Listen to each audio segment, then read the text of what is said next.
monde, j'espère que vous allez tous très bien. On se retrouve aujourd'hui pour une nouvelle vidéo et ça sera le dernier tutoriel de l'année. Donc voilà, c'est le quatrième et dernier tutoriel du mois de décembre et forcément, puisqu'on passe en 2016 dans quelques jours, c'est aussi le dernier tutoriel de l'année. Donc voilà, je voulais quelque chose d'assez pétant quoi, mais je voulais pas quelque chose de non plus très foncé. Voilà, je voulais quelque chose de pailleté, enfin en tout cas de pétant quoi. J'ai pas d'autres mots, donc j'ai opté pour ces couleurs là. Je vous mets tout le détail des produits que j'ai utilisés dans la barre d'infos. Je vous ai aussi tout détaillé évidemment dans le tutoriel. Et puis n'hésitez pas à me dire si vous souhaitez tel ou tel tutoriel la prochaine fois, n'hésitez pas. Et puis du coup, je pense que c'est tout ce que j'avais à vous dire. Donc sans plus tarder, on passe au tutoriel. Donc vous le voyez, j'ai déjà fait mon teint évidemment, j'ai fait aussi mon contouring, j'ai fait blush, highlighter, etc. Donc du coup je vous mets comme d'habitude tout dans la barre d'infos et puis on va commencer tout de suite directement par les yeux. Alors j'ai décidé d'utiliser la palette en fait que j'ai reçue à Noël, donc c'est celle-ci, c'est la double exposure palette de chez Smashbox. Hop, que je l'ouvre. Voilà, comme ceci. Et en fait, j'ai décidé de faire un tutoriel dans les tons... alors, toujours pas très original, hein, mais bon. Toujours pareil, donc je vais utiliser du marron, du noir. Et après, je pense que je vais me laisser tenter par cette teinte-là. C'est un petit peu... oui, c'est une teinte pêche, comme ça. Et du coup, apparemment mouillée. Et elle est vachement vibrante. Donc, c'est ce qui est marqué sur le descriptif. Donc, on va voir ça tout de suite. Alors, je vais commencer par cette couleur-là. Alors, attendez que je retrouve les noms.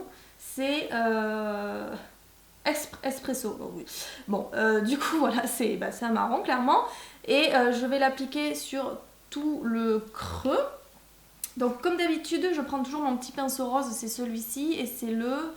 Ah ben oui, c'est celui qui n'a pas de nom. C'est un de chez Emma, comme ça, avec un pinceau estompeur, etc.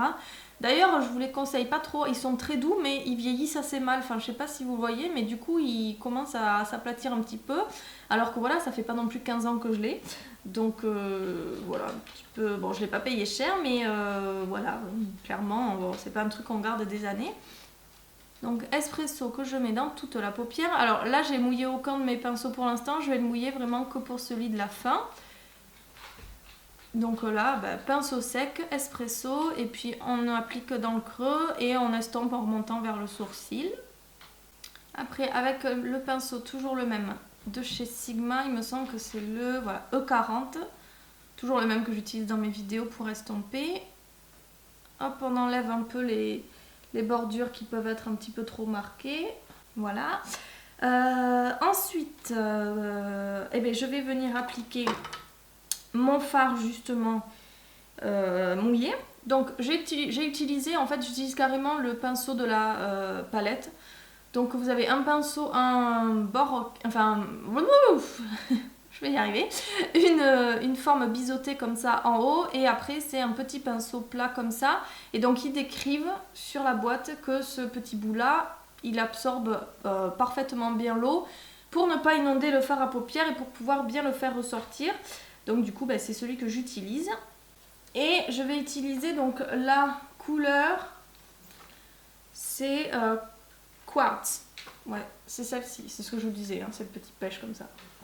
Celui-ci, donc pinceau mouillé et on va voir du coup les effets. Pas mal, hein? Ça ressort bien, c'est vrai, c'est vrai. Et donc ensuite, c'est ce que je vous disais, on va venir appliquer le noir. Et donc là, je vais prendre l'autre bout en fait du pinceau de la palette directement. Et le seul noir de la palette, c'est celui-ci qui s'appelle Noir. Voilà, c'est son nom, hein? Oui, c'est ça, Noir. Bon, je vais pas le mouiller à lui parce que déjà, j'ai pas non plus envie d'avoir un truc trop marqué. Et donc je l'applique directement dans le creux externe, là où vous n'avez pas mis la couleur quartz juste avant. Bon, c'est pas le meilleur pinceau pour appliquer ça. Par contre, hop, je vais reprendre celui de la Naked Smoky. Donc on a fini là pour les paupières. Je vais tricher un petit peu, je vais ajouter une petite couleur en plus. Puisqu'en fait je pensais que le quartz allait être beaucoup plus pêche. Et en fait non, c'est un doré jaune. Du coup j'ai ressorti mon pigment, donc celui-ci c'est Melon de chez MAC, donc qui lui par contre a une jolie couleur pêche corail. Pareil, alors je vais garder le même pinceau mouillé, comme ça les pigments vont bien coller. Je vais l'appliquer par-dessus et comme ça, ça me donnera vraiment ma couleur. Je pense que vous le voyez à l'intérieur. Voilà, il est assez rouge pour le coup lui, mais il est du coup magnifique et il ira parfaitement bien avec. Bon bah niveau intensité, je pense que du coup là, on est passé à un niveau supérieur. Hop, je vais juste reprendre mon E40 de Sigma, bien sûr, oui, pour adoucir un petit peu les bords. Et puis je vais, avec mon pinceau de chez Emma comme ça, je vais juste prendre un petit peu de marron pour relever le tout, hop, et le réappliquer dans le creux. Donc voilà ce que ça donne au niveau des yeux. Je pense que là on est pas mal. Je vais pas non plus trop en rajouter parce qu'après ça va vite virer boule à facettes. Je vais rajouter par contre en ras de cils inférieur. Qu'est-ce que je vais mettre? Si je mettais un petit peu de violet, tiens. Je viens d'y penser là. Ouais, je vais mettre un petit peu de violet. Je vais mettre le violet mat, celui-ci en haut, qui s'appelle Temper. Voilà, donc avec un pinceau sec.